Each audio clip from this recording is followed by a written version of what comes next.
Amen. Veuillez vous asseoir un instant. Magnifique.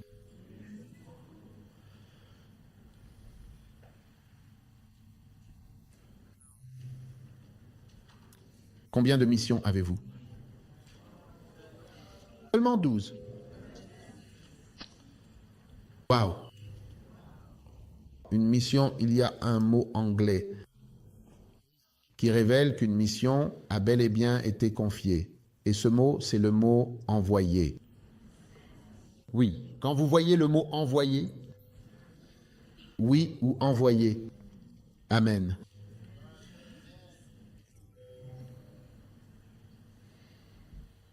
Combien en as-tu? 12. Maintenant, Élie. Voici une mission pour se cacher. La parole de l'Éternel lui fut adressée, disant, « Va et cache-toi près du torrent de Kérit. » C'était avant la Jordanie. Donc tu peux être en mission où Dieu veut te cacher. Qu'est-ce que ça veut dire, Dieu veut te cacher? Dieu te cache. Est-ce que tu écoutes quand il essaie de te préserver?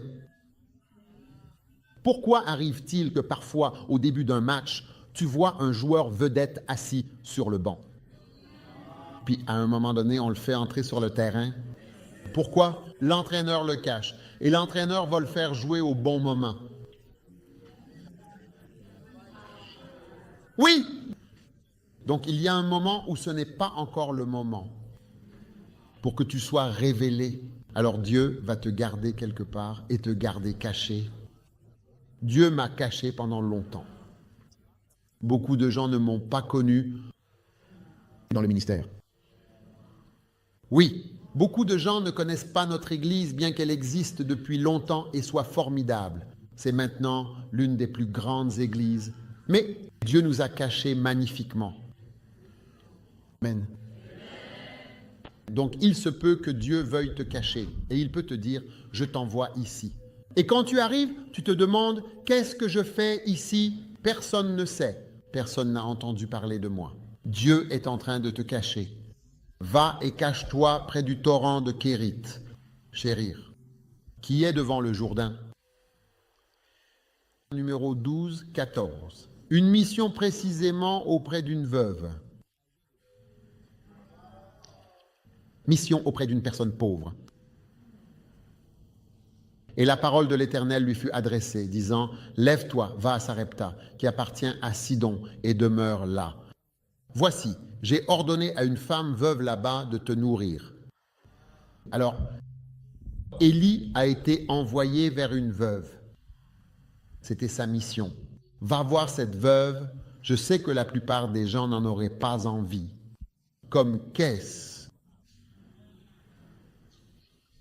Voilà pourquoi nous ne recevons pas souvent notre ministère.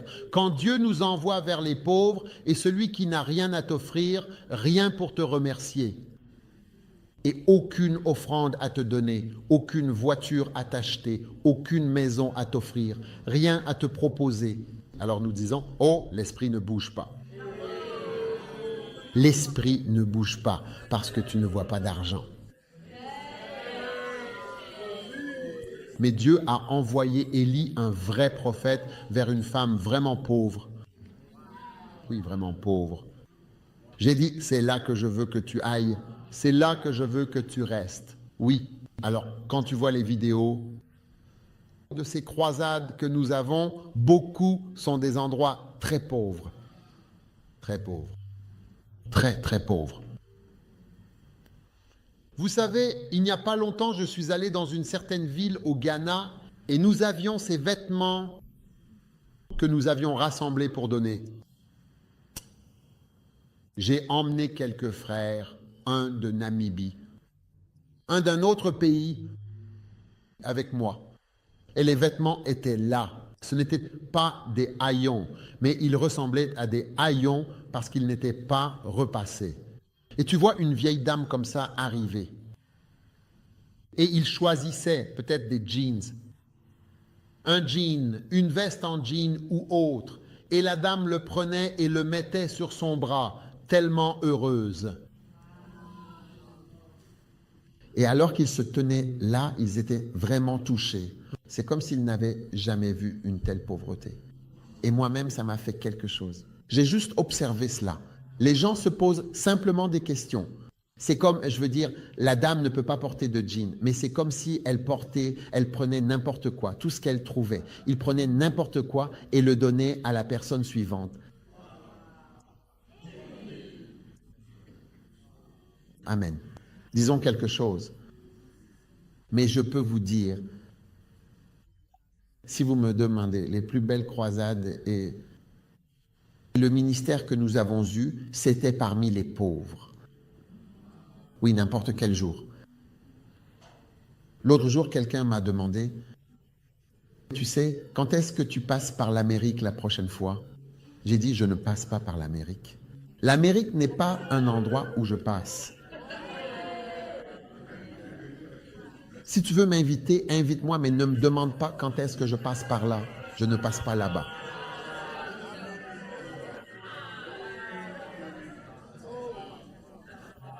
Tout. J'ai ordonné à une veuve ce qu'est être veuve. En plus de tout, une veuve a quelque chose avec laquelle elle lutte, qu'on appelle un choc. Elle est sous le choc de la perte de son mari. En plus de la difficulté de lutter, elle souffre aussi du choc. Oui, et elle lutte avec ce choc toute sa vie. Oui, c'est ça, être veuve. C'est moi? Oui. Et Dieu dit, je veux que tu ailles vers la veuve. Quoi? Oui, je veux que tu ailles vers la veuve. Pourquoi ne m'envoies-tu pas chez Madame Reine? Où est Reine?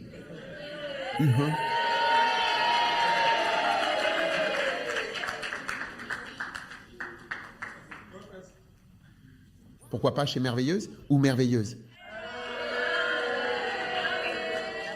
Fils de Merveilleuse, Oh, oui. Pourquoi ne m'envoies-tu pas chez Merveilleuse? tu m'as envoyé chez une veuve. Dieu, tu es sérieux? Oui. Je veux que tu ailles vers la veuve. C'est ta mission. À partir de maintenant, tu seras avec les pauvres dans une situation malheureuse. Oui, Quand ils ne t'aident pas, toi, tu les aides. Oui. Une église où tu achètes des voitures aux membres, pas où les membres t'en achètent.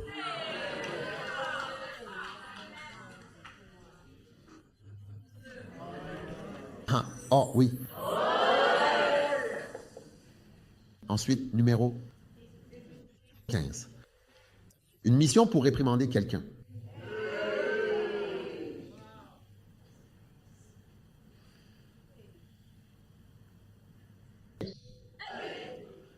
Prêt à réprimander quelqu'un? Maintenant, après qu'Amazia soit revenu d'avoir massacré les Édomites, 2 Chroniques 25, verset 14, la colère du Seigneur s'enflamma contre Amazias. Et il lui envoya un prophète qui lui dit, « Pourquoi as-tu cherché les dieux de ce peuple qui n'ont même pas pu délivrer leur propre peuple de ta main ?» Et comme il lui parlait, le roi lui dit, « T'a-t-on nommé conseiller royal ? Arrête, pourquoi voudrais-tu être frappé ?» Alors le prophète s'arrêta et dit, « Je sais que Dieu a décidé de te détruire parce que tu as fait cela et que tu n'as pas écouté mon conseil. »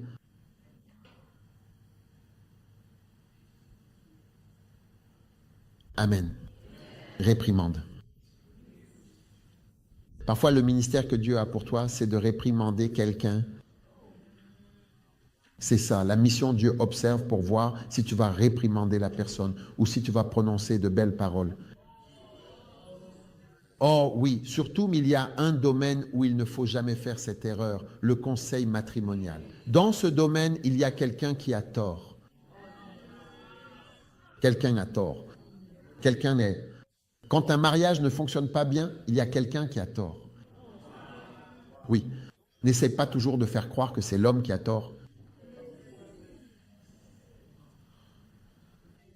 Rick Joyner a dit quelque chose comme « Les hommes et les pères sont présentés comme des bouffons ».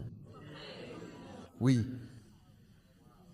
C'est comme s'il était toujours l'homme infidèle qui n'aime pas sa femme ou peu importe, et ainsi de suite.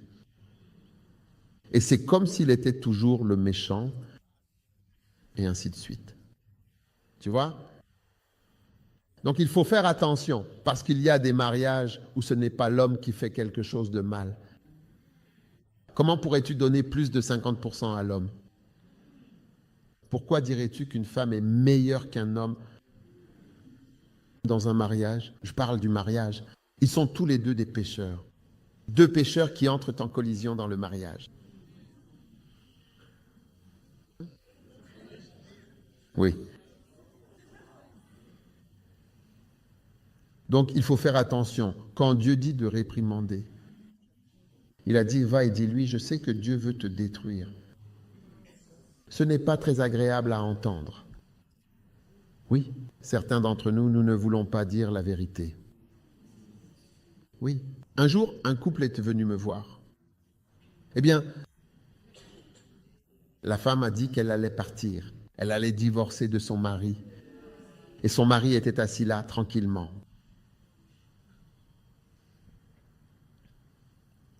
Mais tu sais, alors qu'ils parlaient tous les deux, j'ai réalisé que c'était sa femme qui faisait une erreur. Je lui ai dit, mais je savais, dès ce jour, elle ne m'aimerait.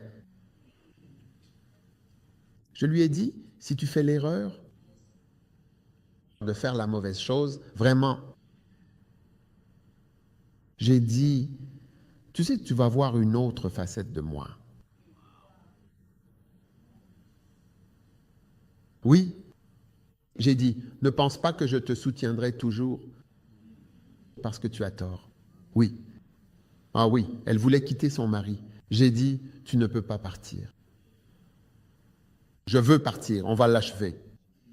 Je sais, je connais des femmes qui ont dit, je sens que tu es fini. Quand je partirai, tu es fini. Oui, je parle, tu vois les histoires. Si tu m'entends raconter une histoire où un renard parle à un loup ou à un lapin, ce n'est pas vrai. Tu comprends, c'est juste quelque chose. Mais quand tu vois ces autres histoires, ce sont des histoires vraies. Il y a d'autres histoires vraies. J'ai dit, tu vois autre chose? Et j'ai dit, elle a dit, comme si elle allait attaquer son mari, j'ai dit, essaye d'attaquer, tu verras autre chose. Oui, et je lui ai dit, tu ne le verras pas, tu me verras. Moi, je serai là à sa place. Elle a eu peur. Alors elle a changé d'avis. Et ils sont toujours mariés jusqu'à aujourd'hui.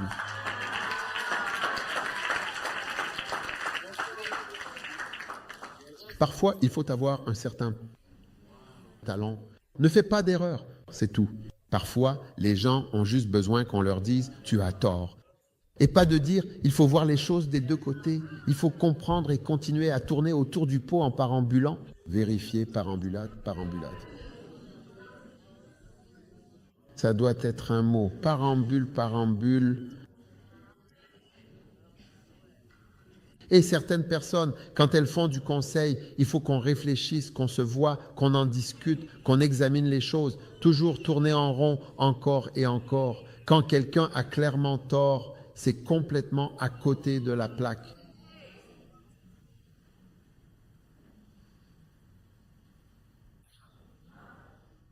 Alors, quand Dieu t'envoie pour réprimander, réprimande. Ne va pas dire à la personne, il faut qu'on prie à ce sujet et qu'on y réfléchisse. Je voulais en discuter avec toi et est-ce que je peux te voir vendredi et puis aussi mardi prochain. Et je veux te voir pour certaines séances. Où est Parambulate? Êtes-vous à la retraite?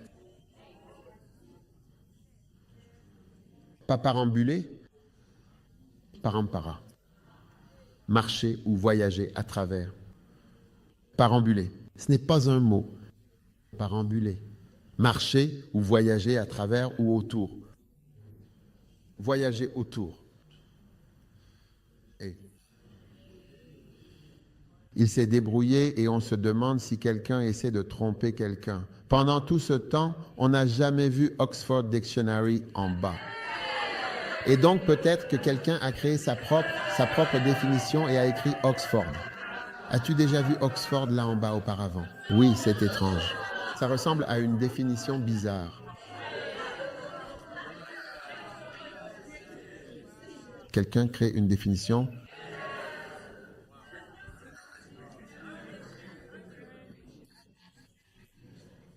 D'accord? Enlève-le parce que tu ne trouves pas le bon mot.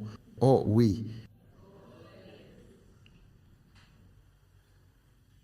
Dieu en a assez des gens qui tournent en rond au lieu de simplement dire la vérité. Dieu t'a envoyé pour réprimander, réprimande. Oui.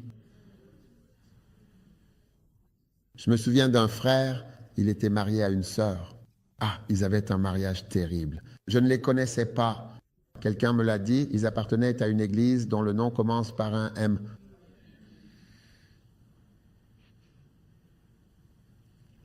Et ils avaient de graves problèmes de mariage. Ils ont divorcé. Et puis la sœur m'a dit, quand ils ont divorcé, le mari a quitté l'église.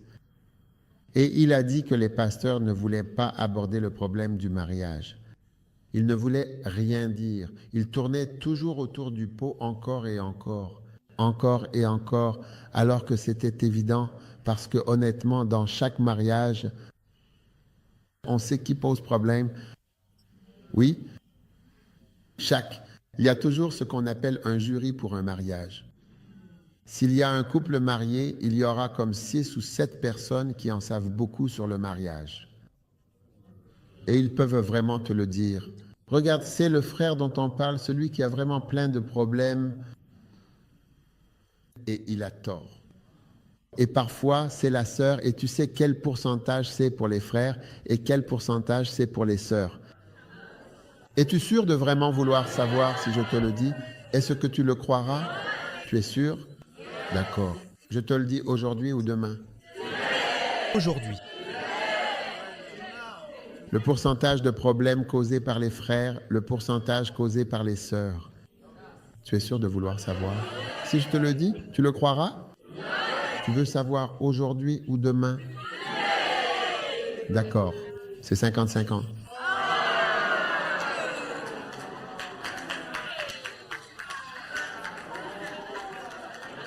Non, en général, c'est 50-50. Si on doit entrer dans la catégorisation, les types de garçons et les types de filles, alors les pourcentages vont commencer à changer. Qu'ils soient chrétiens ou non, qu'ils croient à la Bible ou non, qu'ils soient pasteurs ou pas, alors le pourcentage change. Mais si c'est en général, c'est 50-50. Ouais, les garçons sont aussi mauvais que les filles. Et les filles sont aussi mauvaises que les garçons. Ça dépend de qui commence en premier. Oui. Oui. Vous savez, les filles sont très belles. C'est le grand problème dans le monde. Elles sont si belles qu'on n'arrive pas à croire qu'elles puissent faire quoi que ce soit de mal. Combien de personnes se rendent compte que les filles sont vraiment belles? Je veux dire, les filles sont belles. Oh, gloire à Dieu! Elles ont l'air douces, délicates. Oh oui, tellement adorables. Alors parfois, on est surpris. C'est elle qui a dit ça? Elle a vraiment dit ça? Vraiment? Oh. Une certaine épouse a quitté son mari, a porté soit 12, soit 13 accusations. Tout était des mensonges. Eh bien, il a été prouvé que c'était des mensonges. Numéro 1, numéro 2, numéro 3, numéro 4, numéro 5, numéro 6. Je veux dire, différentes choses listées. Oh oui. On n'arrive pas à croire que celle-ci ait pu dire ça. Oh oui.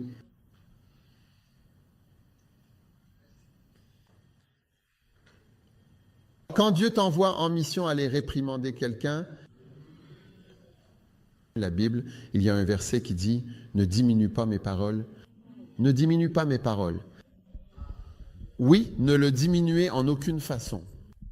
Ne réduis pas ce que je te dis de dire. Oui, ainsi parle le Seigneur. Tiens-toi dans la cour de la maison du Seigneur et dis-leur toutes les paroles que je t'ordonne de leur dire. Ne diminue pas un mot. Ne diminue pas un mot. N'adoucis pas ce que je dis. Ne tourne pas autour du pot. Ne diminue surtout pas un mot. Ne le réduis pas. N'essaie pas de dire « Oh, il faut voir les choses des deux côtés. » Et tu sais, parfois c'est comme ci et parfois c'est comme ça. En quoi cela aide-t-il? Et le gars écoute et se dit en lui-même « Tu es un hypocrite. »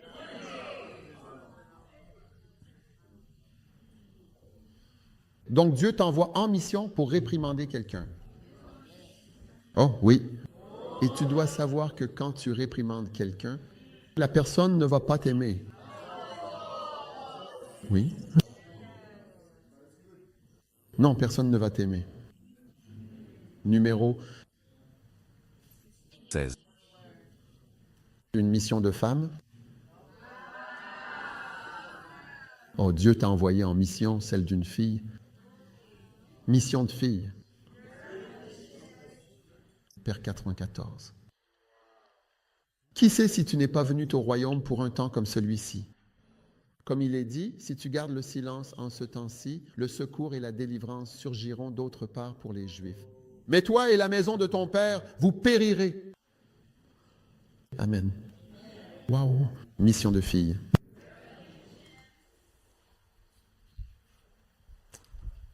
Quelle chose incroyable.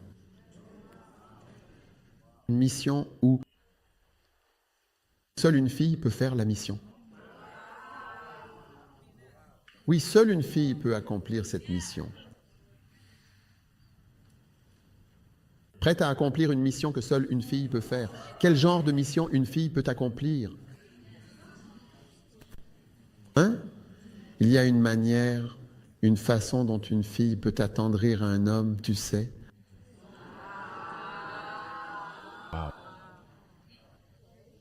Et parfois, il y a une façon dont il te traite un peu mieux. C'est vrai ou pas vrai? Oh oui, donc parfois Dieu va t'utiliser. Va parler à cette personne. Oh oui, parfois au nom de l'Église. Oh ouais. Tu sais, ma femme est plus apaisante que moi. Maintenant, si tu venais me rendre visite, tu serais content de la rencontrer, elle, plutôt que moi. Oui, toi. Tu seras heureux. Elle te rendra heureux. Elle discutera avec toi, elle rira, jouera à tout. Oh oui. Et il y a des gens à qui je préfère qu'elle parle. Oui. Elle est gentille. Elle parle gentiment. Elle rit. Elle peut taquiner, tu sais, parfois elle peut taquiner. Une fois, il y avait un avocat, elle taquinait juste ce grand homme, très rigide. Elle lui a dit « Hé, détends-toi, détends-toi ». Elle lui disait de se détendre, de se détendre. J'étais juste, tu sais, waouh. Elle arrive à le calmer. Oui. Donc, il y a certaines missions féminines, une mission envers ton mari. Oh oui. Un mari peut devenir un champ de mission où tu sais comment lui parler. Oui. Certaines filles ne savent pas comment parler à leur mari. Ouais.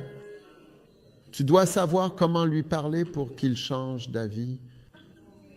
Ouais. Et il y a des personnes, quand tu parlais à ton mari, justement parce que tu as parlé, il ne changera pas d'avis. Citation ou Excité.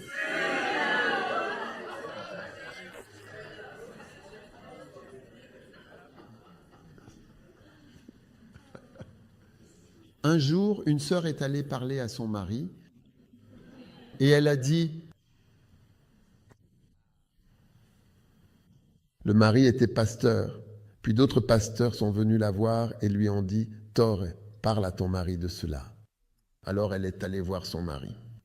Elle a dit, je voulais te parler. Ils ont dit que je devais te parler. Et le mari s'est tourné vers elle et a dit, qui t'a dit que tu pouvais me parler? Qui t'a dit? Qui t'a dit? Qui a dit que tu ne pouvais pas me parler? Tu ne peux pas me parler. Ah oui.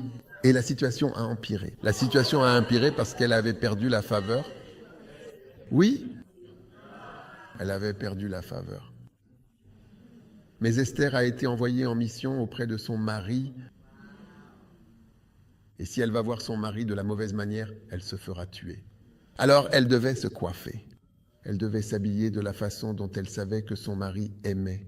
Oui, parce que je suis sûr que le roi avait ses préférences. Peut-être qu'il aimait certaines couleurs en particulier. Tu sais que les gens aiment les couleurs. Si les gens aiment, tu serais surpris. Ils ne savent même pas qu'ils aiment cette couleur. Mais quand ils voient par exemple quelqu'un porter du rouge, ils se mettent en colère. Ou alors on ne sait jamais. Quand ils portent du vert clair, ils deviennent calmes. Ou quand ils portent du blanc, ils deviennent heureux. Oui, tu ne sais pas, on ne sait jamais. Peut-être que tu devrais observer et voir. Oui. Et tu portes toujours du noir. Et ils n'aiment pas le noir. Alors Esther, elle avait pour mission d'essayer de convaincre son mari d'aider les Juifs. Oh, oui. Tu sais, je veux dire quelque chose. Quand les gens le marient, vous demandez pourquoi tu l'aimes, elle. Eh bien, ils ont des réponses merveilleuses. Je l'aime parce qu'elle me comprend vraiment. Mais après quelques années, tu te rends compte que si tu poses la question, ils disent « La personne qui ne comprend rien à ce que je dis, c'est ma femme. » Tu ne comprends rien, essayons de comprendre. Jamais d'accord, jamais un oui, jamais abandonné, jamais un non. Et toujours une discussion. Jamais d'accord. Ouais, Si tu veux qu'elle aille à gauche, dis que tu penses qu'on devrait aller à droite, elle dira non, on va à gauche.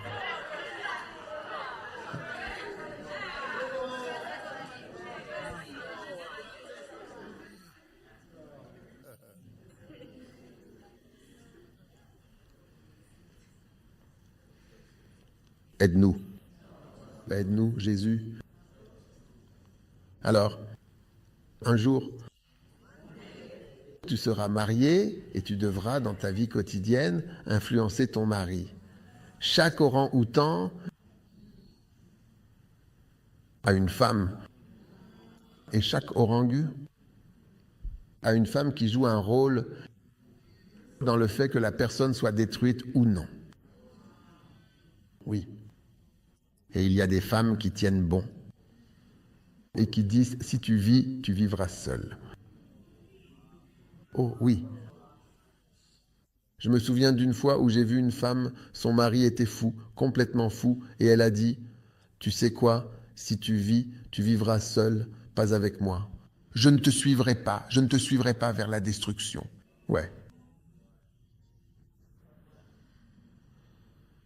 Elle a découvert avec le temps que son mari était impliqué dans tant de choses, qu'il était même raisonnable. Parce que parfois, certaines personnes sont déterminées à se détruire elles-mêmes.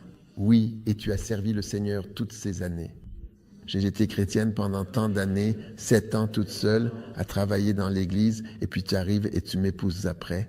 J'ai servi le Seigneur pendant 15 longues années dans une église, et maintenant tu veux me faire quitter l'église.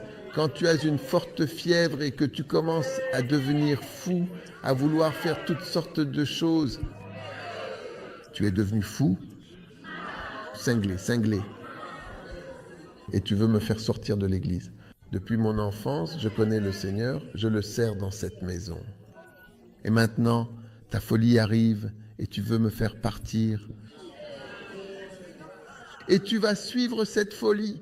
Chaque rebelle que tu suis, n'oublie pas surtout, tu dois bien te souvenir du mot « soudure ». Tu ne sais même pas ce que c'est que la soudure. La soudure, c'est quand tu joins des métaux ensemble. Oui. Je me souviens toujours du mot soudeur. Quand je pense aux rebelles, ça me revient toujours. Quand tu suis une personne rebelle, tu es vraiment soudé à ces désastres futurs. C'est pour ça que je me souviens du mot soudé, parce que je me rappelle toujours de cette phrase. Je l'ai apprise de Mike Murdock. Il a dit, tu es soudé au désastre futur de cette personne. Oui, les désastres qui vont arriver à cette personne dans le futur, pendant qu'il se rebelle. Tu seras lié à lui et soudé à lui, à ces désastres futurs. Alors parfois, quand quelqu'un veut être aimé, ceux qui te disent « Salut bébé »,« Je t'aime bébé ». Tu es mon trésor bébé. Tu es le seul moustique dans ma moustiquaire.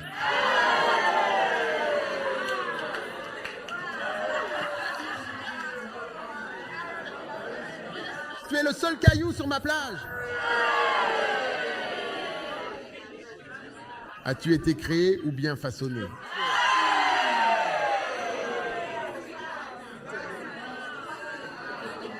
Je te donnerai mon cœur et j'utiliserai des piles.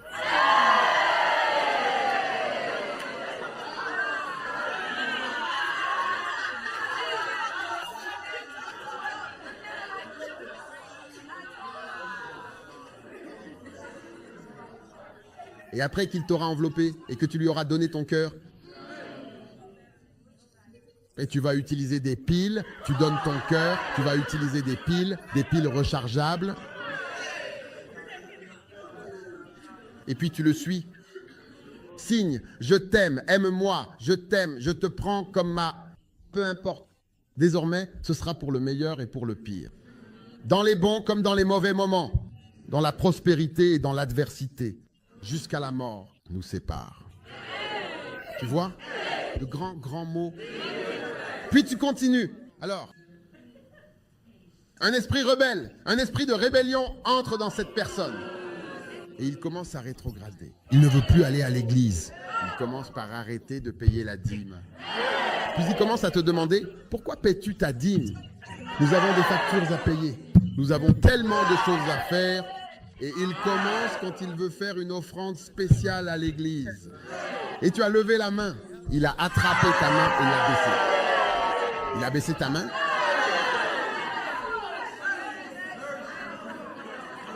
Et tu donnais librement avant. Une sœur est venue me voir. Elle a dit que son mari n'est pas d'accord qu'elle donne de l'argent à l'église. C'est comme ça que ça commence. Oui, pourquoi donnes-tu ceci? Pourquoi donnes-tu cela? Et puis, il dit, je pars. Oh, je ne viens pas. Je ne vais pas rester toute la nuit. Tu y vas? Tu pars? Tu pars vraiment? À ce moment-là, j'ai envie de faire l'amour. Veiller toute la nuit.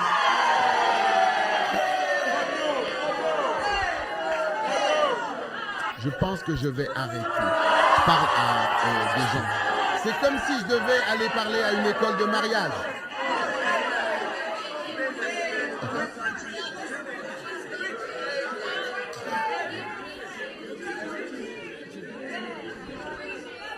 Je vais changer, oui, vraiment, je vais changer. Tu veux y passer toute la nuit? Merci. Quoi, moi? Quoi? Quelle heure? Quelle heure est-il? C'est l'heure pour nous de faire l'amour. Tu vas parler en langue, hein? Tu sais, vraiment, tu vas voir, puis...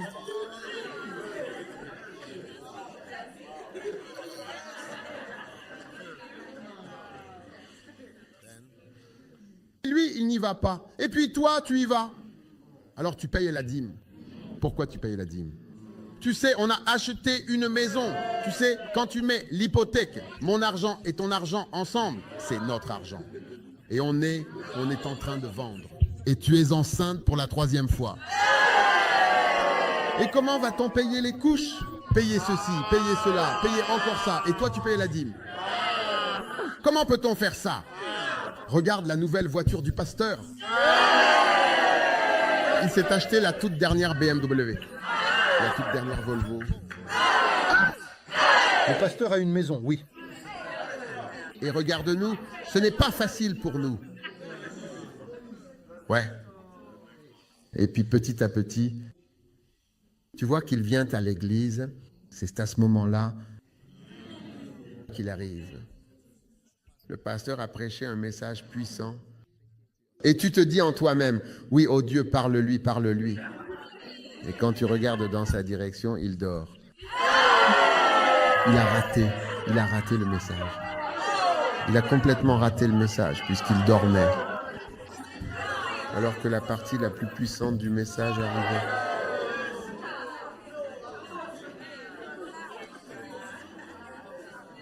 Et maintenant, il veut quitter l'église. Il dit, regarde, quand je calcule, le prix du carburant a augmenté à cause de la guerre entre la Russie et l'Ukraine.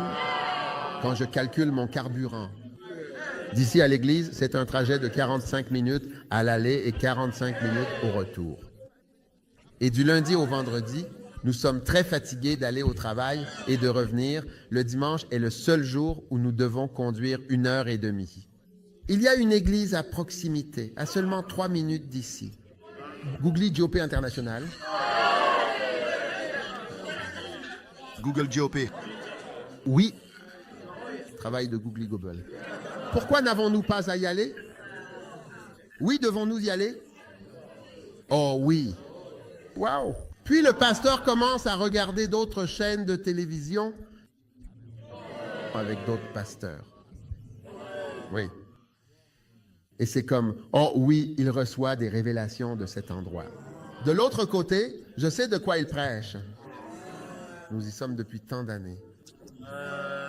Avant qu'il ne s'en rende compte, il est parti. C'est là que la femme va maintenant s'imposer et dire, frère,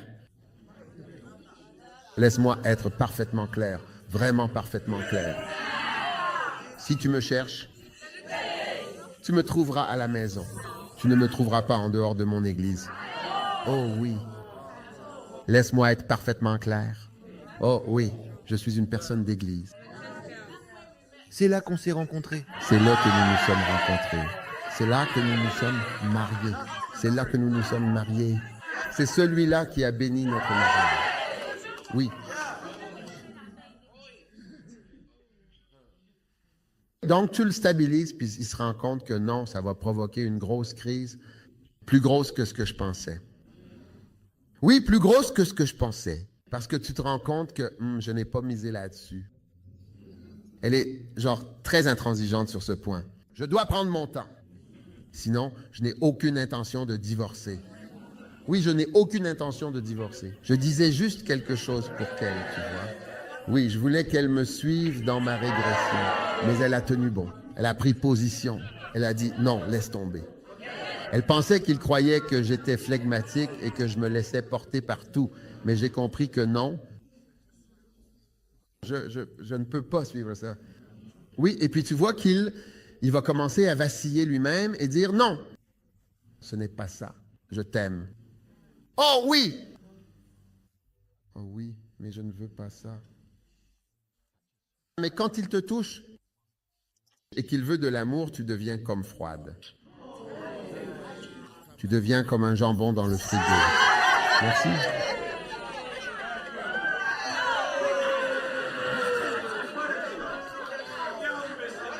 Oui, tu n'es pas obligé de faire ça, je ne pense pas.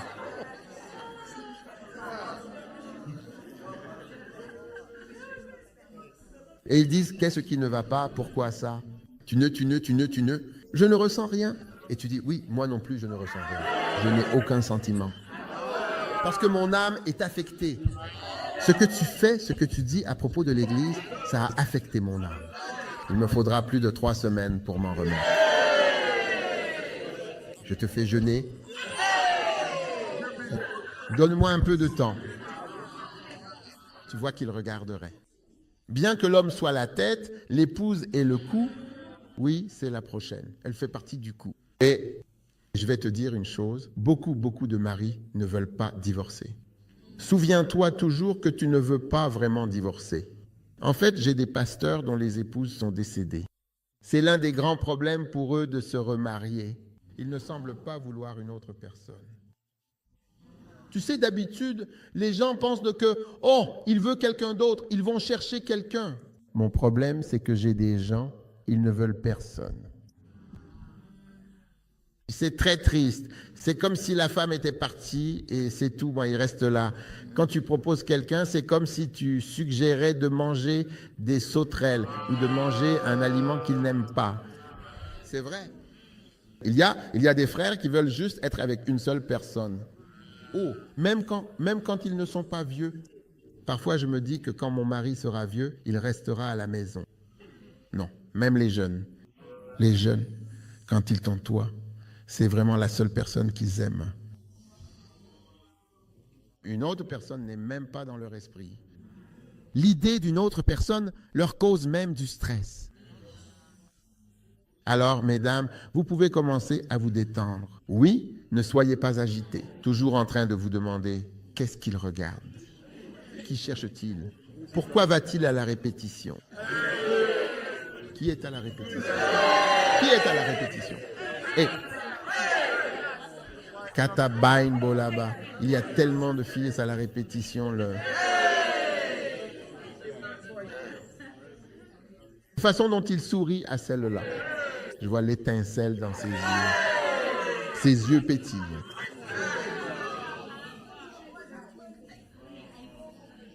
Alors, une mission pour ton mari. Là où tu tiens bon, c'est que tu y vas seul. Je n'irai pas. Oh oui. Quand tu fais ce pas, c'est la fin. Oh oui, oh oui. Et quand il touche un mot jambon dans le frigo, jambon tranché. Oui, oui, bien. Es-tu prête pour ta mission?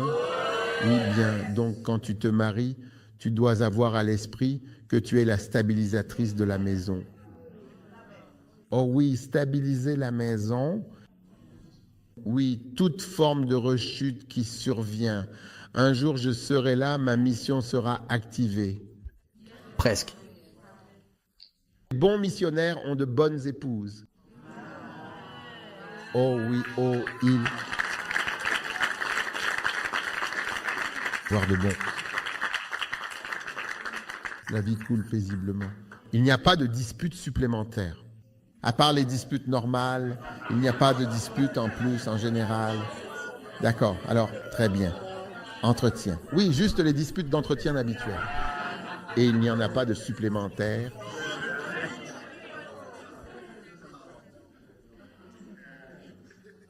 Bénédiction. Alors, combien de filles vont réussir dans votre mission auprès de l'homme? Et c'était Esther. Elle a réussi, elle est sortie, elle a mis ses plus beaux vêtements. Elle savait comment se comporter. Elle savait que lorsqu'il voulait se tourner de ce côté, elle savait comment se tourner de l'autre. Quand il voulait faire ceci, elle savait exactement comment s'adapter.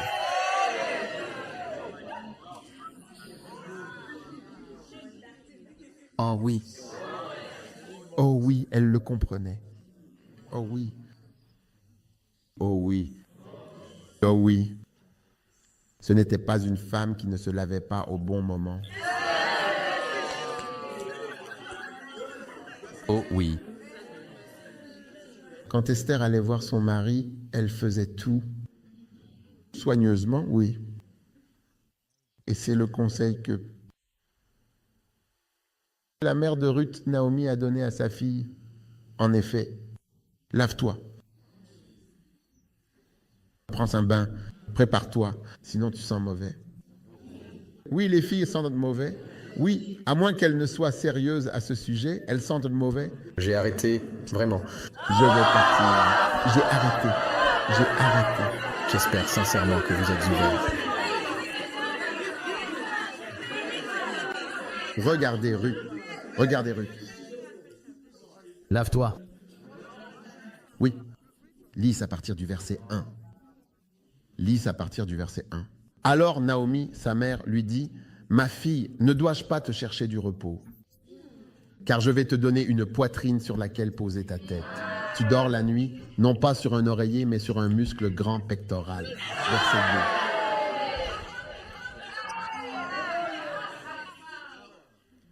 2. Et maintenant, Boaz n'est-il pas de notre parenté? C'est un parent avec les servantes duquel tu étais. Voici, il vanne l'orge cette nuit sur l'air. Change la version de celle-ci. Change pour la version niveau. Chance. Maintenant, Boaz, ce soir, il vannerait près de... Revenons à la King James, verset 3. Verset 3. Oh oui, lave-toi donc.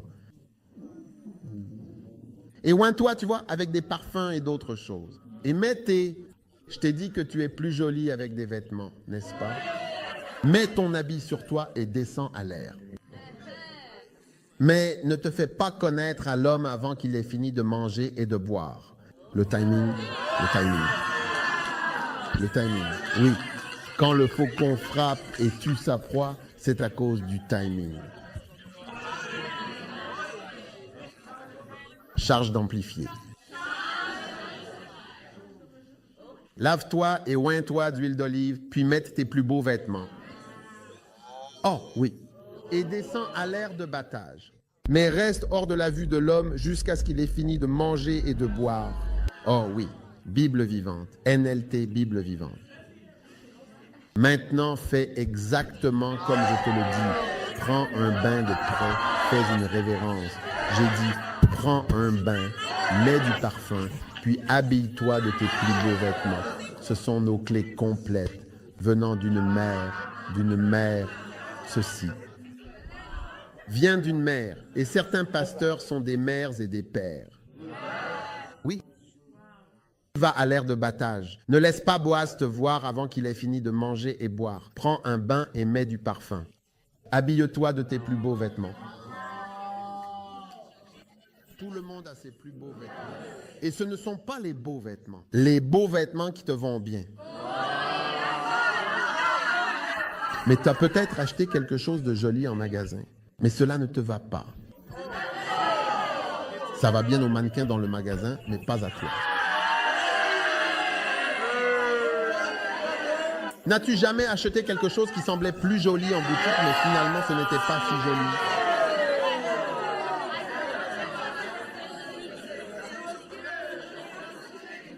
Verset 4. C'est la mission pour l'homme. Assure-toi de bien voir où il s'allonge. Puis va et découvre ses pieds. Et allonge-toi là. Tu sais pourquoi tu t'allonges? Pourquoi s'allonger dans le champ? Ça le fait se sentir important. Waouh, tu sais, tu es vraiment quelqu'un de formidable. Je suis allongé à tes pieds. Aucun homme n'aime être rabaissé. Se sentir banalisé. Oh oui, je pourrais te raconter encore plus d'histoires à ce sujet. Oh oui. Verset 5, colle plutôt à Dieu. Et Ruth répondit, je ferai tout. Pas seulement certaines choses. Tout ce que tu dis. Ruth répondit, oui, je ferai tout ce que tu dis, répondit Ruth. Verset 6. J'ai reçu ce message. Verset 6. Alors, cette nuit-là, elle descendit à l'air de battage et suivit les instructions de sa belle-mère. Waouh. Et le verset 7. Magnifique. Et après que Bouz eut fini de manger et de boire et qu'il était de bonne humeur. Tu vois, elle a choisi le moment où il était de bonne humeur. Il s'est allongé à l'extrémité du tas de grains et s'est endormi. Et alors Ruth est venue discrètement et a découvert ses pieds. Pas son torse, ni sa braguette, ni rien d'autre. Absolument rien d'autre.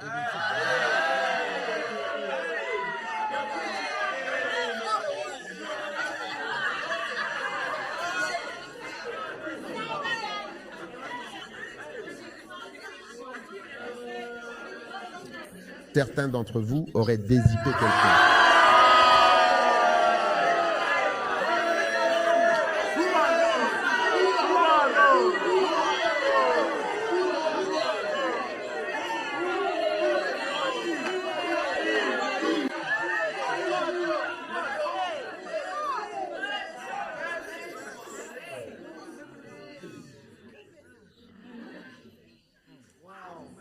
Pourquoi? La prochaine fois que tu tiens la fermeture éclair de quelqu'un. Verset 8.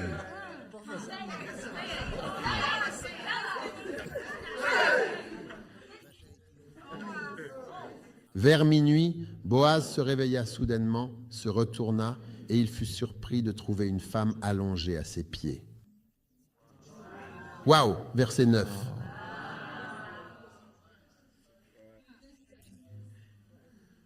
Qui es-tu? Je suis ta servante. Waouh! Je suis quoi pour toi? Je le suis. Je suis Dame Ruth. Je suis quoi? Je suis Dame Ruth. Je suis la princesse Ruth. Je suis la reine Ruth. Je suis Madame Ruth. Je suis ta servante. Combien? Combien de frères aimeraient épouser une servante? Ou tu veux épouser Dame Ruth? Reine Ruth? Princesse Ruth? Madame Ruth? Maîtresse Ruth?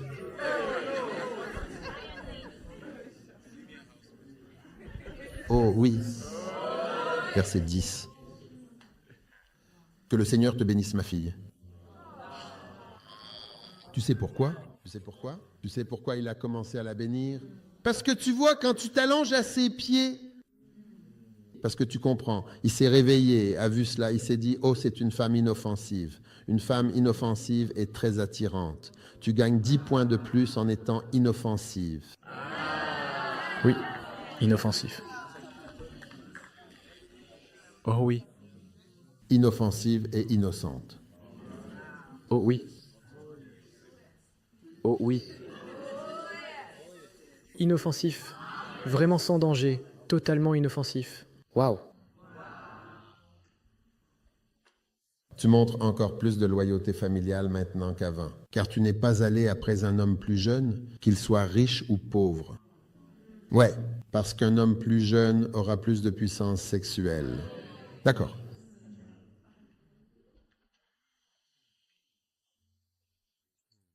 Je ne veux pas dire quelque chose. Verset 11. Verset 11. Ne t'inquiète de rien, ma fille. Il l'a appelée ma fille. Celui, je veux dire, tu vois, peux-tu imaginer te marier avec quelqu'un? Ma fille. Ma servante et ma fille. Ce sont les mots qui sont utilisés. Servante et fille.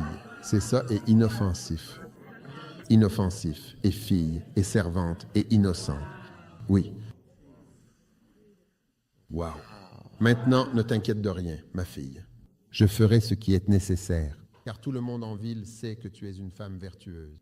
Oh, oui. Waouh. Bon, d'accord, j'ai compris. De toute façon. D'accord, excusez. Donc, la mission vers l'homme. Donc, ce dernier, c'est la mission vers l'homme. La mission d'Esther vers l'homme. Waouh. Gloire à Dieu. Alors, combien de missions as-tu? 18 missions vers les nations. Jérémie 145. L'Éternel m'a dit, avant de te former dans le ventre, je te connaissais. Avant ta naissance, je t'ai sanctifié et établi prophète pour les nations. Oh, les nations. Quelqu'un est allé dans 3 nations. Quelqu'un est allé dans 4 nations. Waouh. Numéro 19. Une mission auprès des bergers. Oui. Parle au pasteur. Ézéchiel, chapitre 34, verset 1. Et la parole de l'Éternel me fut adressée, disant, Fils de l'homme, prophétise contre les bergers. Donc, une mission auprès des bergers. Ézéchiel 34, versets 1 et 2. Maintenant, la mission suivante est incroyable. Une mission pour épouser une prostituée. Oh. Oh, et l'Éternel dit à Osée, va, prends pour toi une femme prostituée et des enfants de prostitution, car le pays se livre à la prostitution en s'éloignant de l'Éternel. Waouh! Incroyable.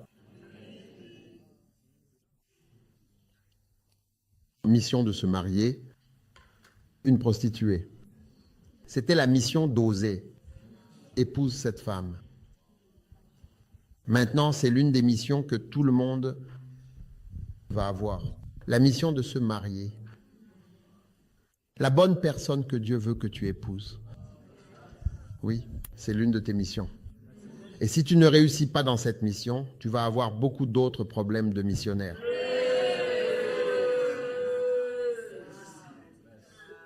Alors, comment peux-tu choisir celle que Dieu veut vraiment, véritablement que tu épouses? Oui. Oui, bien sûr, absolument, évidemment. Hors portée de voix. L'art d'entendre, oui, Dans l'art d'entendre, Comment entendre la voix de Dieu maintenant dans le Deutéronome? Ou si tu préfères, veux-tu me faire courir? ou les psaumes. Non, choisis non. Choisis-en un, choisis-en un. Ça a l'air bien. Le psaume 23. L'Éternel est mon berger. Maintenant, si l'Éternel est ton berger, qu'est-ce qui va se passer? Je ne manquerai de rien. Je n'aurai pas besoin de paix parce que j'ai la paix. Je ne manquerai pas d'argent parce que j'ai de l'argent. Je ne manquerai pas d'amour parce que j'ai de l'amour. Si l'Éternel est ton berger, il te conduira vers une personne aimante. C'est très triste d'être marié à une personne qui n'aime pas. Et Dieu dit à Osée, je veux que tu épouses cette prostituée. Waouh. Dieu a choisi ta femme. Dieu a choisi ta femme. Si Dieu choisit ta femme, tu as eu le meilleur. Oui. Donc Dieu a choisi la prostituée pour Osée et elle valait bien mieux qu'une vierge. Oh, oui. Vraiment? Oui. Dieu semblait vraiment vouloir que la prostituée soit destinée à Osée. Oh, oui. Un jour, j'ai demandé à un frère qui allait épouser une sœur. Cette sœur avait parcouru le monde. Je veux dire, elle était allée partout. Elle était allée ici, elle était allée là-bas.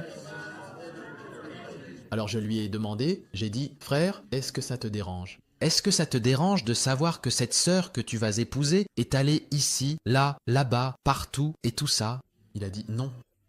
Il a dit, pour moi, ça veut dire qu'elle sait, eh bien, aimer. Oui. Oui, elle sait comment aimer un homme. C'est pour ça que les hommes la voulaient. Elle sait aimer. Waouh. Différentes façons de recevoir la révélation, je te le dis. Merci. Alors peut-être que Dieu l'envoyait vers quelqu'un qui sait comment s'occuper d'un homme. Quoi passer? Je ne sais pas. Je ne sais pas. Mais ce que je sais, c'est que le Seigneur est mon berger. Et s'il est ton berger, tu ne manqueras de rien. Et quoi en numéro 2? Verset 2. Verset 2. Et il va te faire reposer dans un bon lit. Oh.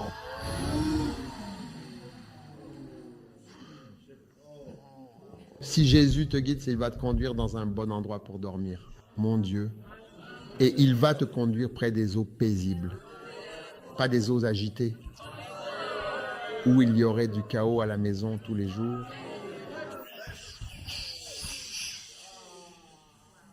Il restaure mon âme. Il conduit sur le chemin de la justice à cause de son nom. Donc tu as besoin, amen, d'être guidé par le berger. Oui. C'est probablement la mission la plus difficile à bien faire. Qui épouser?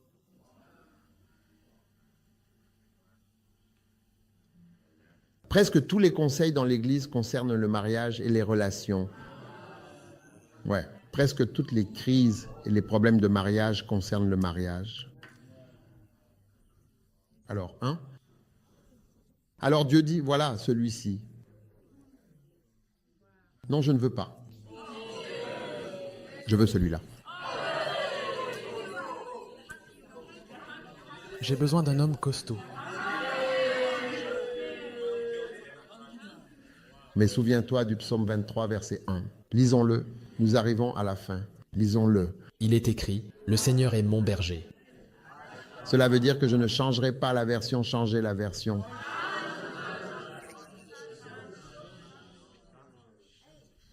Je ne manque de rien. Le Seigneur est mon berger. Je ne manque de rien.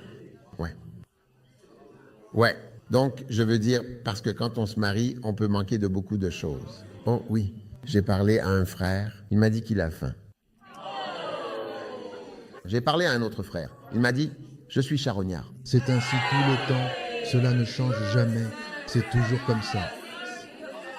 J'ai rendu visite à un frère et j'ai remarqué qu'il avait toujours une grosse grappe de bananes à la maison. Alors un jour, j'ai demandé, qu'est-ce que c'est que toutes ces bananes? C'était pour compléter. Wow.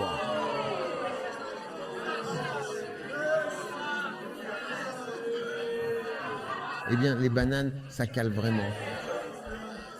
Oui, mais quand t'as faim, t'en manges 2, 3, des grosses. Et puis ça va. Si tu fais ton mari singe,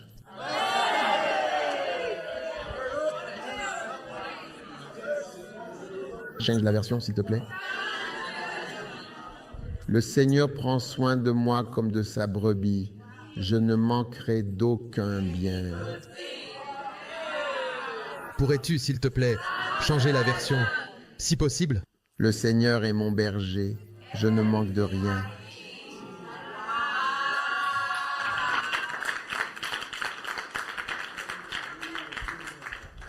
Alors, chaque brebis, tout le monde debout, s'il vous plaît. Tout le monde debout. Nous allons conclure. Mais chaque brebis, dans ta mission, tout le monde debout, s'il vous plaît. Tous, tous, tous debout.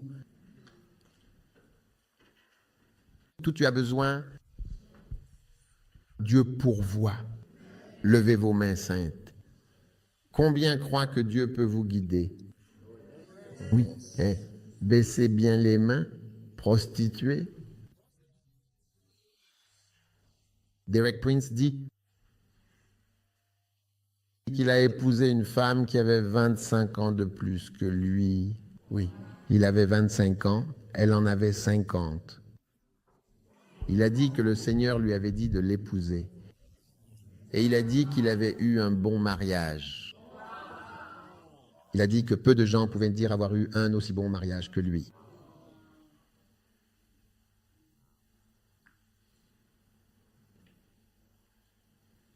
Puis sa femme est décédée. Ensuite, il en a épousé une deuxième.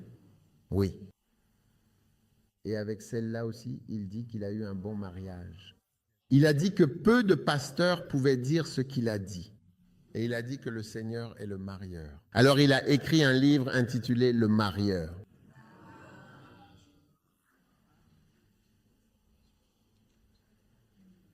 Donc, tout le monde ici va avoir un bon mariage.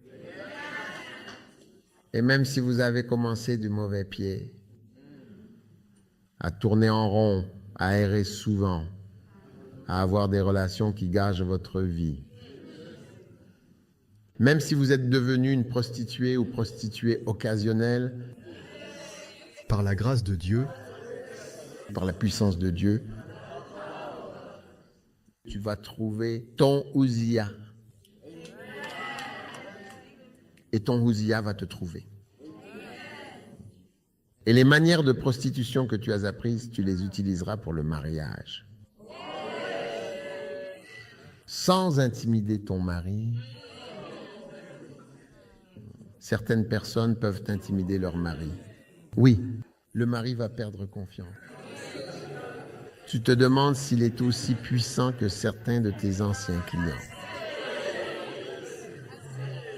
Aussi bon. Lève la main pour recevoir les bénédictions d'Osée. Que le Seigneur te guide et te dirige, qu'il te conduise. Le Seigneur est ton berger. Tu as tout ce dont tu as besoin. Chaque femme dont tu as besoin. Chaque homme dont tu as besoin. Tu es guidé par le Saint-Esprit dans ta mission spéciale. Mission envers ton homme. Mission envers ta femme. Au nom de Jésus.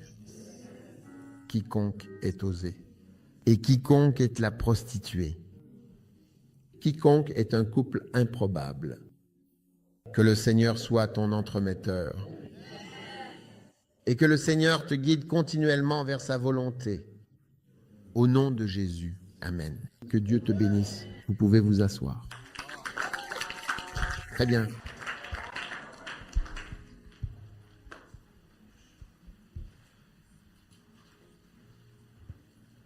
Combien de numéros as-tu? 20. Numéro 20, vite. 20. Oh! 21. Philippe a été envoyé en mission auprès de l'eunuque éthiopien. C'est une mission en Afrique. Waouh. Certaines personnes sont envoyées en Afrique. Amen. Oh oui. Approche-toi et parle à ce char. Acte chapitre 8. Et Reinhard Bonnke a été envoyé en Afrique. Numéro 22. mission de témoigner du Christ. J'essaie de vous donner toutes les missions afin que demain je puisse parler de l'arbre lui-même. Waouh. Oui. Aujourd'hui, je parle de quand il a grandi. Maintenant, je parle des oiseaux, des missions. Et demain, je veux parler de l'arbre et des branches. Waouh. Oui. Je viens de vous dire que c'est une petite parabole, juste une parabole. Rapidement, rapidement. Combien sont prêts pour une mission en Afrique? Oh oui. Vous ne voulez jamais retourner à eux.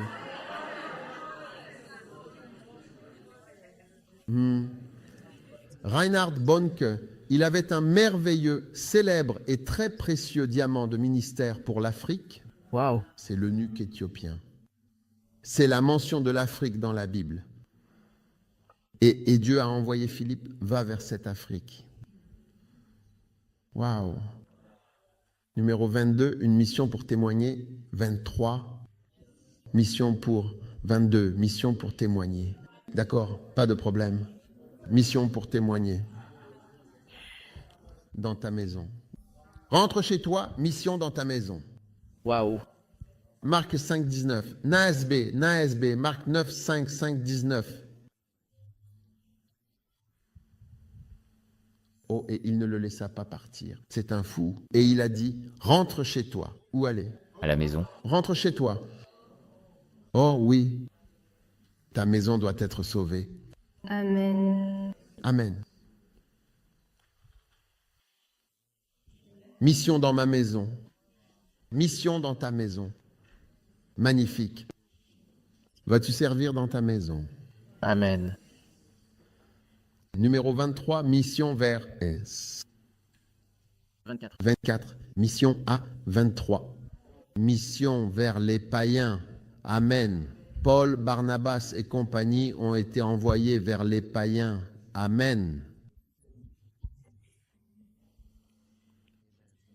Amen. Les païens, ce sont les non-croyants. Et la dernière, c'est une mission, justement, pour le monde. Waouh. Oh, oui. Jean chapitre 3, verset 16. Dieu a tant aimé le monde. Dieu a tant aimé le monde qu'il a envoyé son Fils unique, son unique Fils. Une mission pour le monde entier. Et je crois que Dieu nous a donné une mission pour le monde entier. 190 nations, même si nous ne sommes que dans une 90aine de pays. Je crois que bientôt, grâce à Dieu, il y aura environ 145 nations. Amen. Amen. Et nous allons très bientôt franchir la barre des 180, puis progressivement, nous atteindrons 190. Amen. Et il n'y aura aucun pays dans le monde qui sera trop fort pour nous. Amen. Il n'y aura aucune île qui pourra nous empêcher d'entrer. Amen. Oh, oui. Il n'y aura absolument aucune guerre qui pourra nous empêcher d'aller jusqu'au bout. Nous construirons 7 cathédrales dans chaque pays. Amen. Oui. Et nous organiserons des croisades dans chaque pays et publierons les livres dans chaque langue. Dieu a tant aimé la ville. Dieu a tant aimé ton village. Dieu a tant aimé le monde. Vraiment. Le monde. C'est ça la vision. Oui, c'est la vision. Le monde. Le monde inclut chaque pays. Chaque pays. Il suffit d'y croire. Et je sais que Dieu va m'utiliser pour une mission dans le monde entier. Oui. Oui. Je sais que Dieu va m'utiliser pour tous. Même si je ne le vois pas de mes propres yeux, les graines de moutarde que j'ai semées, des graines de moutarde, ah, ils vont grandir. Elles vont devenir des arbres. Et les nids de missiles vont s'installer sur cet arbre et seront lancés vers le monde. Oh oui. Bientôt, nous aurons un pasteur yéménite, le Yémen. Oh oui. Nous aurons des pasteurs qui parlent arabe. Oh oui. Oh oui. Vous savez, une fois, je suis allé à Beyrouth. Vous connaissez Beyrouth? Oui. Beyrouth se trouve au Liban. Quand je suis arrivé là-bas, j'ai vu mon livre en arabe. Oui. Il l'avait traduit. Il était chanté en arabe. Comme ça. En arabe. Oh!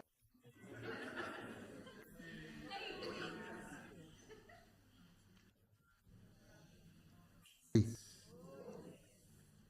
Ça se réalise. Vous faites partie de cette merveilleuse mission mondiale. Au nom de Jésus. Amen. Tout le monde debout, tout le monde debout, tout le monde debout, tout le monde debout. Quelle bénédiction! Eh bien, vous avez bien fait.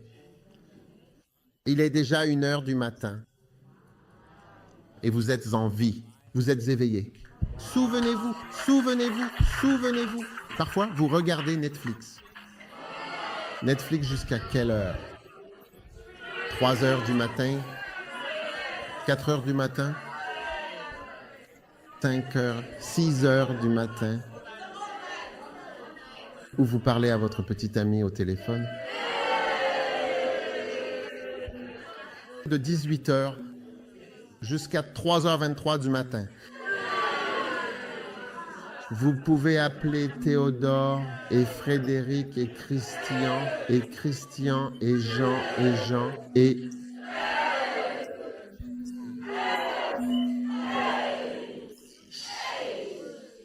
Tu dis salut mon chéri. On va s'appeler entre nous.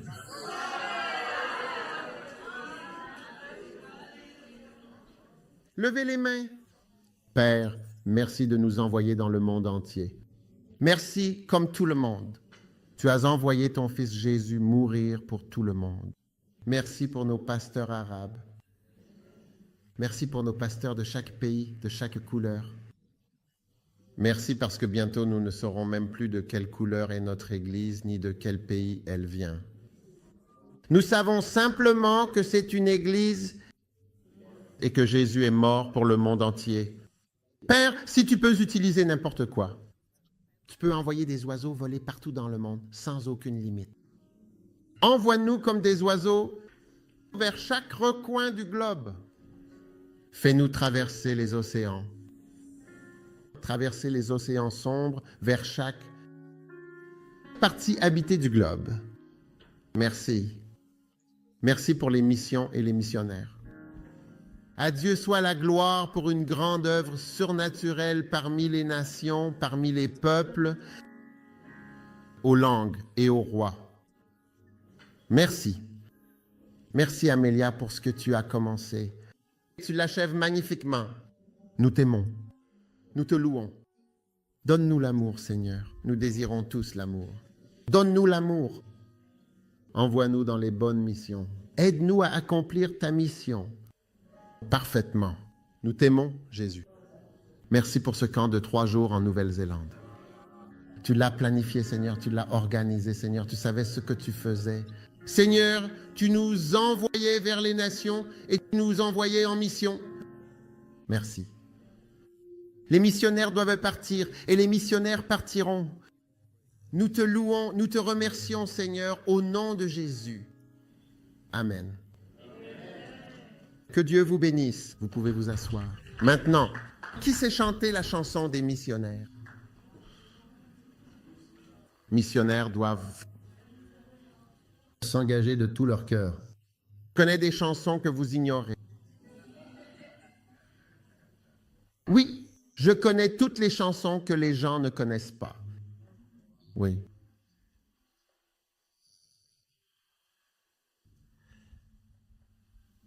Et qu'en est-il de... Hein? Elle sait chanter le Canada.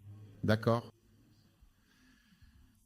Sortez votre offrande d'action, de grâce pour aujourd'hui. Nous avons un camp de 3 jours, ce qui est rare. Cela aurait été la fin du camp. Oui. Donc, nous avons 3 jours organisés par Dieu.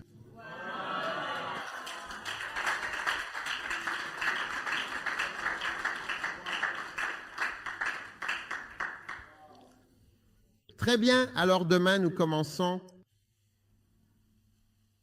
à l'heure prévue. Demain est notre dernier jour. Le jour suivant, nous serons en train de déménager. Père, merci alors que nous présentons à nouveau notre offrande spéciale d'action de grâce. Au nom de Jésus, Amen. Combien d'entre vous ont quelque chose à dire? Merci au Seigneur. $1 pour dire merci. Vous avez $5 pour dire merci. Quelle monnaie utilisez-vous ici? Des dollars?